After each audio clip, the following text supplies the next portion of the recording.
Thanks to At Home for joining us this hour. Senator Al Franken is going to be joining us live in just a minute tonight as the Senate keeps wrangling toward and away from the Republicans' effort to kill the Affordable Care Act. The current iteration of their plan is estimated, the estimated cost of it in terms of the human cost is that it would take all health insurance away from 16 million Americans who have insurance now. That remains the plan, such as it is, that's on the table tonight. There's going to be a vote-a-rama on a gazillion amendments to the Republican plan. There may be a vote on the bill itself. So we've got eyes on the Senate floor tonight as this thing gets fought out and as they go through this strange procedure that they're going through to try to do this. We've got Senator Al Franken of Minnesota here a momentito to give us his take on what's happening and why we may need to be a little bit flexible in terms of when we bring the senator on, in terms of his voting schedule. But you can see everybody's there right now in the Senate. That said, thanks to the New Yorker magazine and the interview they just posted tonight with the White House communications director, tonight we learned that the White House is staffed by some sweary staffers who don't mind telling the press in great detail about the human drama inside the White House and the conflicts among White House staffers. Got it. I think I knew that before, but now definitely got it. I have to say, though, even though we've got a lot of clear evidence of what I just explained in this New Yorker piece tonight, this really is just the newest proof of that hypothesis that we've understood for quite a while now. I mean, yes, this is tonight from the White House communications director, Anthony Scaramucci, telling the New Yorker that the White House chief of staff is an effing paranoiac.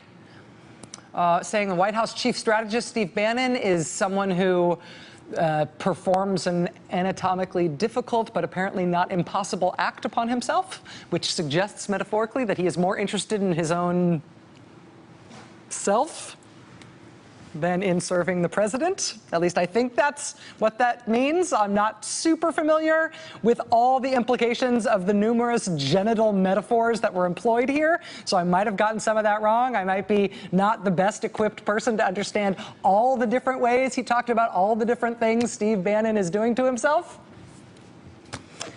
So tonight it is the White House communications director proving that this is the way this White House operates. This is how the president, the kind of folks that the president likes to surround himself with, this kind of environment that he likes to create around him in a working environment.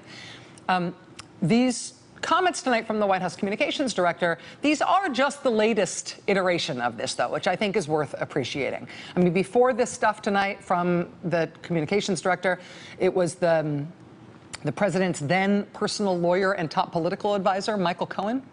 I remember that, him threatening a reporter at the Daily Beast on the record. Remember that quote? "I'm going to mess up your life for as long as you're on this freaking planet. You'll never know how to get out from underneath it." Quote, "Rest assured you will suffer the consequences. So you do whatever you want. You want to ruin your life at age 20, you do that. I'll be happy to serve it right up to you." Quote, "I will make sure that you and I meet one day while we're in the courthouse, and I will take you for every penny that you still don't have, and I will come after your Daily Beast and everybody else that you possibly know." Quote, "So I'm warning you, tread very effing," he didn't say effing, "very effing lightly, because what I'm going to do to you is going to be effing disgusting. You understand me?"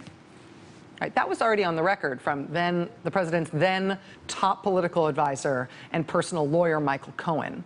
Very similar to what we heard tonight from Anthony Scaramucci in terms of his threats toward his fellow White House staffers. It does feel a little different when it's coming from the White House rather than just from some dude associated with Donald Trump, but that's our life now. 2 weeks ago tonight, the president's then lead lawyer on the Russia case, who's apparently disappeared now. 2 weeks ago tonight, it was Trump lawyer Mark Kasowitz who was sending this stuff to random strangers over email. Remember this? "F you. You are such a piece of... I'm on you now. You're effing with me. Let's see who you are. Watch your back, big." And that was 2 weeks ago tonight. That was the president's lead lawyer on the Russia investigation. Although it should be noted, he promptly disappeared after those outbursts. After he was disappeared as the president's lead lawyer on Russia matters, he was replaced by this guy. you like any comment for CNBC at all? Get the out of here. Okay? That's what I got for CNBC. So we got some new evidence tonight, but this is what the presidency is like now, right? We have this new evidence tonight from the White House communications director and all these things that he said to the New Yorker, but we have known this about them for a while. We have known this is the way they operate. We've known this is the environment the president creates around himself. In terms of what's newly important about this tonight, though, actually, do we still have that from last night? Can we put up that list of fired or, yes, thank you, fired or resigned senior officials? We put this up last night. In terms of what's important about tonight's new evidence for our old hypothesis about the kind of charming gentleman this president likes to work with, I think what's important about it, rather than just the sort of spectacle value of it, is the question of whether or not this sort of thing is going to add to this list. Is the work environment at the top of this White House disgusting enough to the people who are working in senior roles? Is the environment in this White House such that it's going to result in yet more senior officials leaving the administration? Obviously, after what the White House communications director said about him tonight, there are clear and present questions about whether the White House chief of staff, Reince Priebus, might be next to go. Those outbursts from Mr. Scaramucci were followed by a bunch of blind quotes from people associated with the White House saying that Reince Priebus is done. He's on his way out. He's cooked. Okay, maybe. We'll see. But while the White House is clearly enjoying that speculation about the chief of staff, Reince Priebus, I think it's worth watching another couple of jobs as well. Today, you might have seen the Boy Scouts of America issued a public apology for the president's behavior earlier this week at the Boy Scout Jamboree. I can't even believe I have to say this.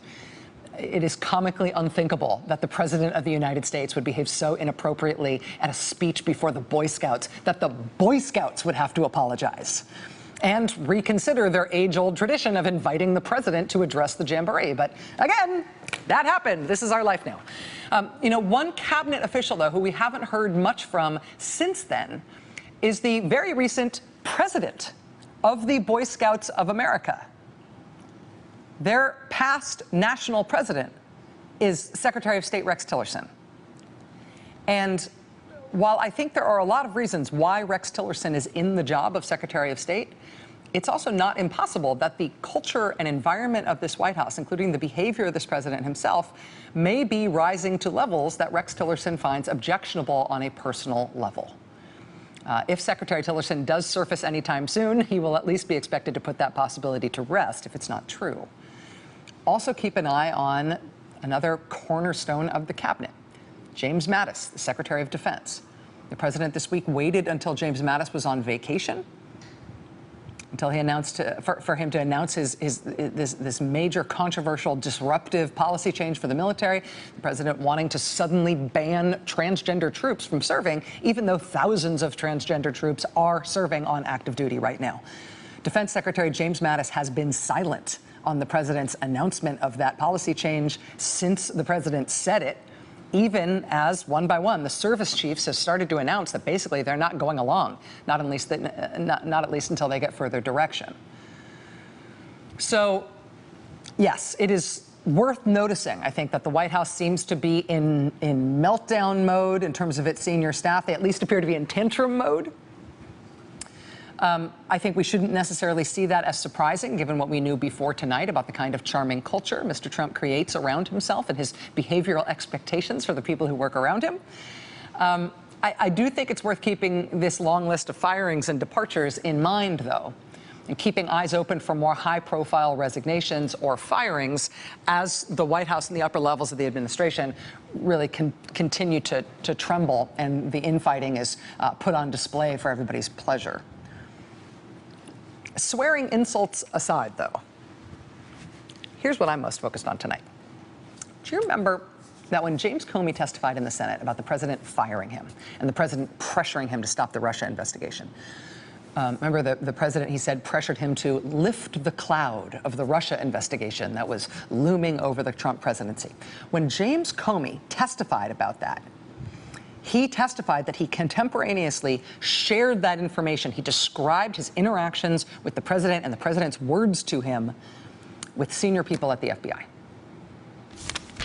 And I discussed the lifting the cloud and the request with the senior leadership team, who typically, and I think in all these circumstances, was the deputy director, my chief of staff, the general counsel, the deputy director's chief counsel, and I think in a number of circumstances, the number 3 in the FBI, and a few of the conversations included the head of the National Security Branch. So that group of us that lead the FBI when it comes to national security.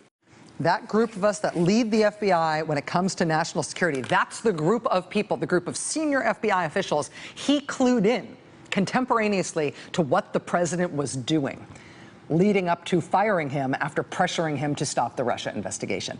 That list of people he just gave, not by name but by job title, that's an important list of people, right? Because if the president is potentially going to be on the hook in a criminal sense for obstruction of justice or for anything else improper about his pressuring the Russia investigation or interfering with the FBI, that list, those people, are going to be important witnesses as to the president's behavior. And so if the White House is at all worried about that line of inquiry against the president, they've got to be worried about this list of senior FBI officials. Well, look what's happened so far to that list. The FBI director, James Comey, fired. Not just fired, but smeared and disparaged and insulted by the White House, by the president's lawyers, by conservative media, by Republicans in Congress. Also, the acting FBI director, Andrew McCabe, not fired, but the president now increasingly campaigning against him by name, deriding him by name, accusing him of corruption, saying that McCabe never should have been hired as the acting FBI director. That attack on Andrew McCabe now being joined by conservative media, by Republicans in Congress.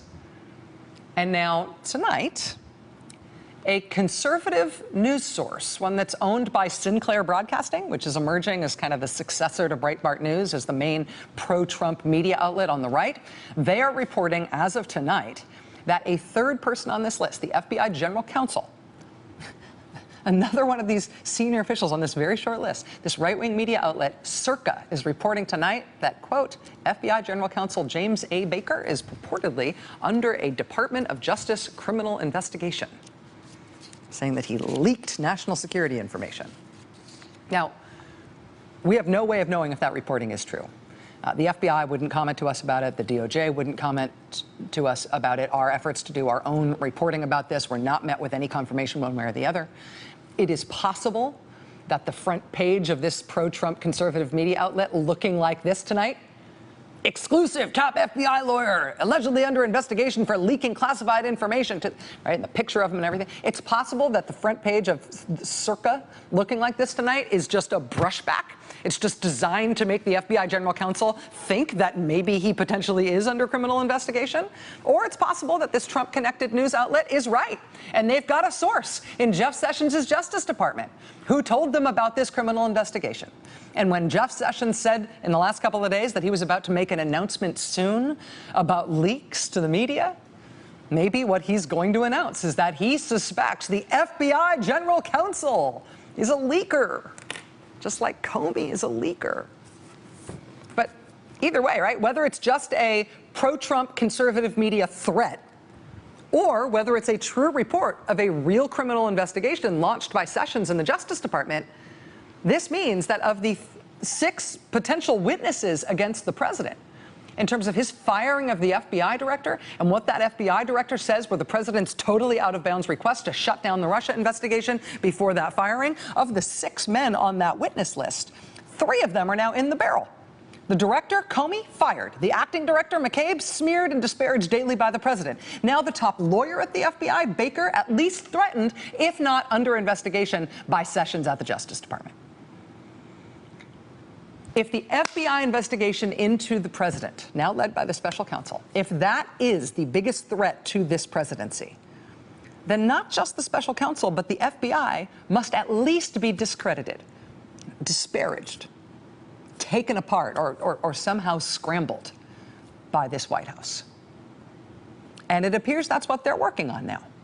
The president tipped his hand about this last week when he told the New York Times that as far as he understands it, the FBI should report directly to him. The FBI director personally should report only personally to him, the president.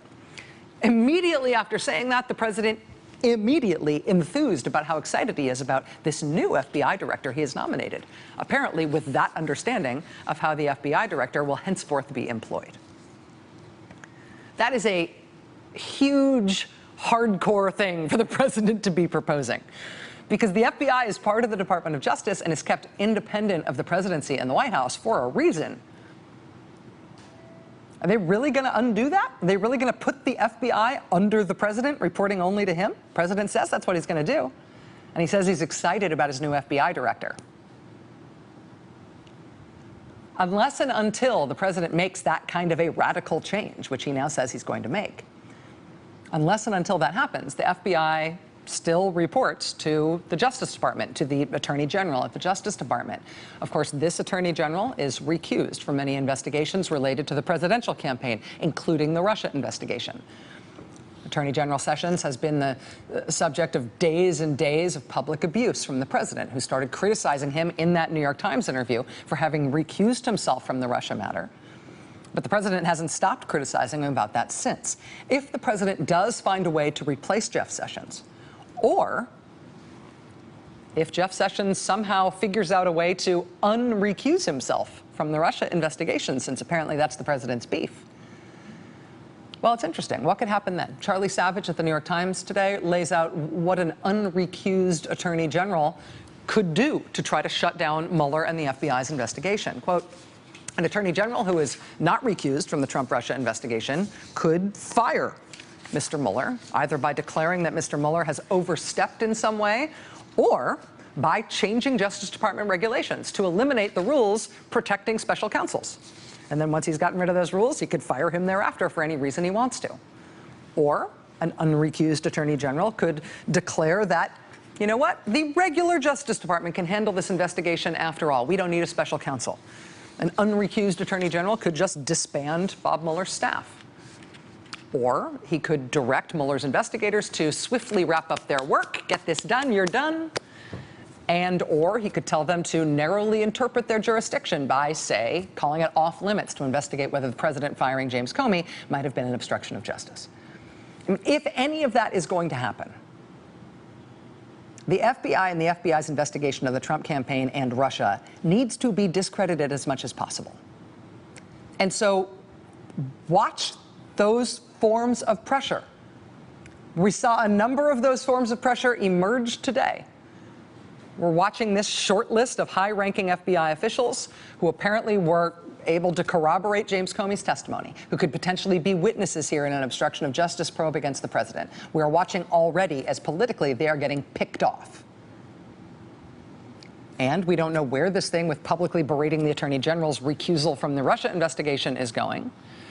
And now today in the Senate, Senator Chuck Grassley and Lindsey Graham, they've opened up a new wing of this as well. Today, Senator Lindsey Graham and Senator Chuck Grassley started a counterattack against the Russia investigation, claiming that the FBI's whole Trump-Russia investigation is suspect because it all stems from the Christopher Steele dossier, which BuzzFeed published in January. They started claiming today in this Senate hearing that that dossier is somehow a Russian plot. They have a new counterargument which explains what's going on, that there isn't a real Russia plot to help Donald Trump in the election. The Russians are faking that there was a Russian plot, and really they're out to hurt Donald. It's a little nutty. But that was the subject of a congressional hearing today in the United States Senate. And conservative media is jumping on it now. And the Fox News Channel is jumping on it now. And the Republican Party blasted out talking points about it now. It's on. They have come up with their counter-narrative here. And all of these different things that they are doing are all designed to discredit the FBI and the Trump-Russia investigation. Going after senior FBI officials, calling the acting director of the FBI corrupt, firing the director of the FBI, insisting that the FBI must report directly to the president, raising the prospect that this attorney general was wrong to recuse himself of an FBI investigation into a campaign he was involved in, pressuring him to the point where nobody would be surprised if he tried to get rid of that recusal. And now launching this counter-narrative that the whole FBI investigation is fruit of a poison tree, that the FBI Russia investigation is itself a Russian plot. All of these different attacks, all happening simultaneously, all attacking and trying to undermine and discredit the Federal Bureau of Investigation while they investigate this president. What is the FBI going to do about that? I have just the guy to ask. He's here next. Hey there, I'm Chris Hayes from MSNBC. Thanks for watching MSNBC on YouTube. If you want to keep up to date with the videos we're putting out, you can click subscribe just below me or click over on this list to see lots of other great videos.